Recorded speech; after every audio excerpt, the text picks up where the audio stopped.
有人的地方就有江湖，有酒的地方让舒服。漂亮。欢迎收看李奥上来啤酒，我是李奥。小啦，咱们今天的主题是要喝奢华威士忌对决平价威士忌。我们今天找到了同样的酒厂、同样的桶型、同样的年份，但是一瓶是高达22000元，另外一瓶呢是市价2000元。我们要找出这2款酒，然后一起来 PK 盲饮。你在前面看到，我们今天连颜色都不让你看，我今天用的是黑色杯子。那今天呢，平价跟奢华对决，我们到底要找哪个来宾呢？是不是非常重要？所以我们今天不找威士忌专家，我们找各行各业的意见领袖。第一位就是我们的国宝级，我们的欧阳港生老师，欢迎老师。我们的国宝级老师厉害的领域是在高粱酒。今天要来测平价与奢华威士忌，期待他的回答。对他怎么会来上我们的节目呢？因为他打电话给我，他说：“那个李奥市长，我好久没来，可不可以弄个节目给我上一下？”你打又要被骂。在当事人面前造谣，谣言不是止于智者，止于当头棒喝。好了，那我们的第2位来宾就是2023年世界琴酒冠军，我们的安薛佛，欢迎。欢迎老师。他同时也是台湾最知名的香水师，所以他对于香气的辨别一定是非常非常厉害。那第3位来宾呢，就是刚刚才拿到 EWA 爱丁堡认证，而且他是以最后一名低空飞过毕业的凯蒂猫，欢迎。欢迎凯蒂猫。当然呢，我们的尤拉一定要来上座，来跟我们一起品饮。对，因为来宾不够。对啊。敲通告要早点发，昨天敲，今天上，大家都给你冰的嘞。因为今天有个来宾没来，就是你，老什么的，什么属的？他在树林酿酒，等你去找他。好，没关系。那今天就是我们4位同仁外加我们5个一起来评，到底哪一款酒你认为是2万块的酒？咱们的盲饮正式开始。Go。好，经过我们轰轰烈烈、非常激烈的盲饮之后，我要跟各位观众报告啦。就是我们前面这2款酒，其中一款就是我们的麦卡伦12年紫钻，我购入的价格是22000元，所以我们今天的拍摄成本非常非常的高。然后呢，麦卡伦12年雪莉桶，我购入的价格是2000元，所以他们2个价差10倍。到底奢华跟平价的对决，我们的各界各路英雄会怎么样判断呢？我们第一个就要先问的就是我们的凯蒂猫。凯蒂猫，你认为哪一款是贵的？是1号还是2号？我认为是2号是贵的。我觉得2款虽然喝起来很相像，调性很像，但是2喝起来酒体还是稍微比较浑厚，然后有一点点喝到尾韵会有一点点黑巧克力的那种高级感，高级感，所以你有喝到高级感，我有喝到高级感。高级感你就要问欧阳老师，因为欧阳老师他是喝得出高级感，所以它就是有那个雪莉甜味。那我们会想说，这个比较少的桶会卖比较贵。可是2款都雪莉桶啊，它雪莉桶它是要换桶的、啊，它不是一开始就雪莉桶的、啊。你现在觉得1号是因为它用桶很好，所以你觉得1号是贵的？人家觉得说1号的雪莉桶的味道比较凸显。年轻的凯蒂猫选2号，你选1号，来。安薛佛，你觉得1号贵还是2号贵？我投2号一票。2号贵，为什么2号贵？经验来讲的话，2款就算是同一个桶，第一个桶的味道感觉比较新，或者是它在烤桶的时候烤的比较不完全，所以它的酒吃到桶里面的酸味比较高。那2号普遍来讲的话，它整体完整度非常漂亮，然后又不辛辣，又有浑厚的感觉，所以我投2号一票。所以你觉得2号？它会是贵，是2万块的酒，对不对？好，来，再来最后一个就是我们的尤拉，到底哪个比较贵？我觉得它2款酒的味道真的是很像很相近摆在前面不就2款麦卡伦？刚刚就讲一个是紫钻，一个是麦卡伦的雪莉桶啊。我觉得如果这2支酒让我觉得谁比较贵的话，我会投1号，因为就是1号它的香气比2号更喷发，它们香气一样哦，但是它更香，喝起来的时候它给我感觉就是更强烈、更浓郁。就觉得说，如果不以就是他们瓶中盛放的年份来讲的话，我会投给1号。各位观众朋友哦，那个现在很明显就是尤拉跟欧阳老师选的都是1号，然后安薛佛跟凯蒂猫都选的是2号，所以我们频道已经拍了大概200多部片了，对不对？所以真正会喝酒可以喝得出来，高手还是高手。我们现在公布答案好不好？我们的1号就是麦卡伦紫钻。2号是我们麦卡伦的雪莉桶，安薛佛跟我们的凯蒂猫 out。哎，这代表一件事，代表你们2位女生是不会追求奢华的。一般你所喝的威士忌，你们就可以接受，2000块的酒，你们都可以喝出2万块的价值。所以其实你们2位很好养，像尤拉就不好养嘛，对不对？然后呢，我们的欧阳老师也不好养，是不是？因为他一喝就马上喝出高级感。所以国宝就是国宝，大师就是大师。但是换一个角度，如果今天我们晚上要跟长官去应酬，我们应酬你会带哪一支酒去？还有跟长官应酬，还要我带酒？对，跟长官应酬，你会带2万块还是带2000块2000， 2000呢2000 2万。老师，为什么你会带2000？跟长官哦。因为不会把2个给长官评，还有一个是这2个酒其实不用喝，开始闻2号酒精味显然的比1号重。那是因为你的后话你就猜对了，所以就你看你那个脸就是觉得我猜对了，我想怎么讲就怎么讲。去找长官的时候，因为没有2种，长官一闻威就醉了士忌就好了。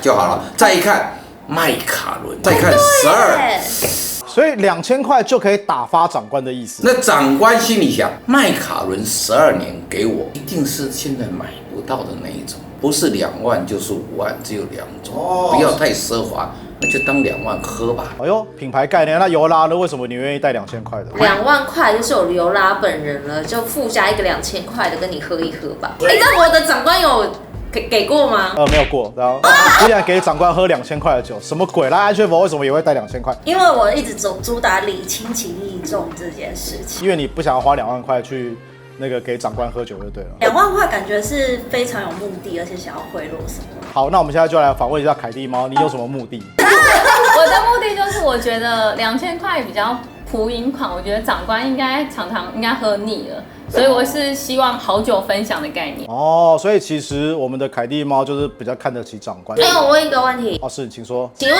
你的酒是报公账吗？我的酒对，那我也是带2万的。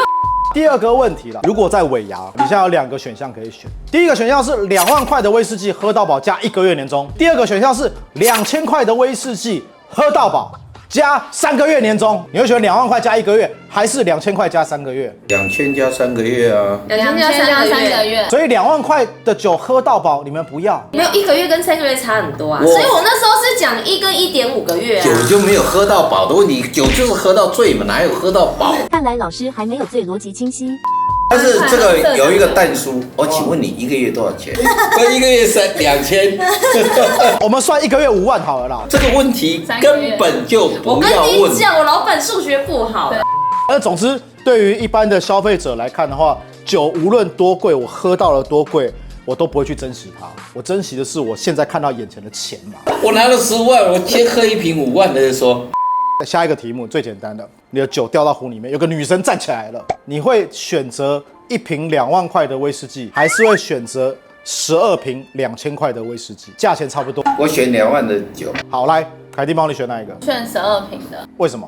因为我卖掉也是可以买1瓶2万块，还多2000块。但是威士忌也会有波动，搞不好你拿到手了以后它跌价了。那老师为什么选2万块？我不会去卖酒，我要品酒。这个2万块带给我的快乐不一样。不一样。那安薛佛，你会选2万块还是12瓶2000块？ 12瓶，因为送礼自有2相宜。分享的概念。那尤拉你会选哪一个？我会选2万瓶的，不是，没有2万瓶呐、我会选2万1瓶的，因为呢，我也不会去卖，我也不会去喝它，然后我就会把它一直放着。因为如果以保值来说的话，它很有可能变成3万或4万。不喝又不卖，放到增值只是在干爽。对，所以其实就那个凯蒂猫的概念，是因为它马上就要脱手了，所以那个比较短视近利。但事实上，2万块涨价幅度比较高。各位观众朋友，你有没有觉得这个题目很好玩？就是你一样有2万块钱，但是你会买1瓶还是买12瓶？每个人的想法跟价值观都是不一样的。所以无论是平价，无论是奢华，没有什么对错的问题。但是你会选择哪一个？像以我来讲的话，我也是会选择2万块1瓶。为什么呢？就单纯2万块，听起来就很爽。好啦，最后一个问题要问各位：平价奢华，平价奢华，参加喝酒比赛，你会喝2万还是2000？2000。喝酒比赛是看酒量是吧？哦，比酒量。 2万。 2万。2000就畅饮的话，就不需要喝这么好的酒，我要细细品酒才选2万啊。人家给你喝，跟你有什么关系？等一下，那我觉得我的解释比较好，因为2000块的酒的味道没有那么重。比较像是一般那种战斗酒还是什么的，比较顺口，你喝下去的那个。喝下去的瞬间负担没有那么大，然后2万块真的就是风味比较丰富一点。要是我一开始也会觉得，既然别人给我喝2万块喝到饱嘛，所以我就选2万块。像老师这种的这种人就是这样子，反正有人给我，我就是喝无所谓啊，这种感觉。但是你要赢，所以你要选择一个比较柔顺的。不是，是这我要抗议。我跟你讲哈，那你就太不懂酒了。同样这个麦卡伦12年，喝到最后的感觉一定是2万块的比较好。我出2万块的，我不能砸我的招牌，我同一个牌子啊，人家你喝完2万的以后了。最后感觉宿醉的恶心都会远比2000的好很多。喝下去以后，第二天打嗝都觉得是2万的嗝。我懂老师说什么，这是很经典的一个俗语。我宁可在 BMW 上面哭泣，我也不愿意在 Toyota 上面笑。我懂。节目篇幅有限，能阻止老师发言就不让他继续。他原来设计的就是这样，不然我麦卡伦的这个招牌就完了嘛。会喝2万块醉的人，那不是富豪吗？我懂了，因为我们现在邀请的来宾都是平民老百姓，没有富豪，只有唯独您啊。您住在古亭站嘛，大台北市区啊。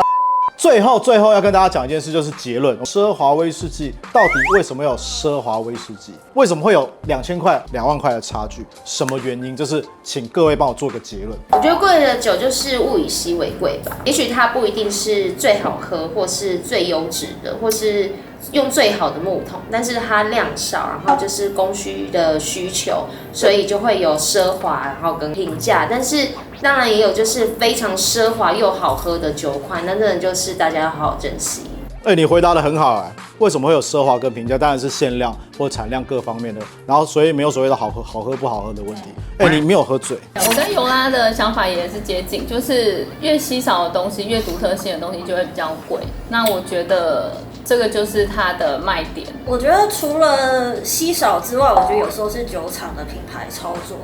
就它可能出了一些平价的款，然后大家都认知麦卡伦这个12年的味道就是这样的顺，然后怎么样？那它出了一个比较独特的味道来讲，那可以卖得更高单价，然后又打破它既有的客户。所以最后我们要问的是我们的欧阳老师，因为欧阳老师毕竟在台湾烟酒已经超过38年，所以对于定价策略或者是口感跟价格跟品牌，他一定最清楚。来，老师，麦卡伦2万不贵，你看我们白酒茅台几万人民币那个拿出来就是面子，喝的人也要面子，一口喝下去说你这真的是只赚，你有面子我也有面子。人家说那你怎么喝得出来？我只占嘴呀，只占嘴，我只占嘴。欧阳老师真的很会铺梗，果然是把整杯紫钻喝完的紫钻嘴。那老师进而问一个问题，那表示新酒厂新品牌就没有卖贵的道理哦。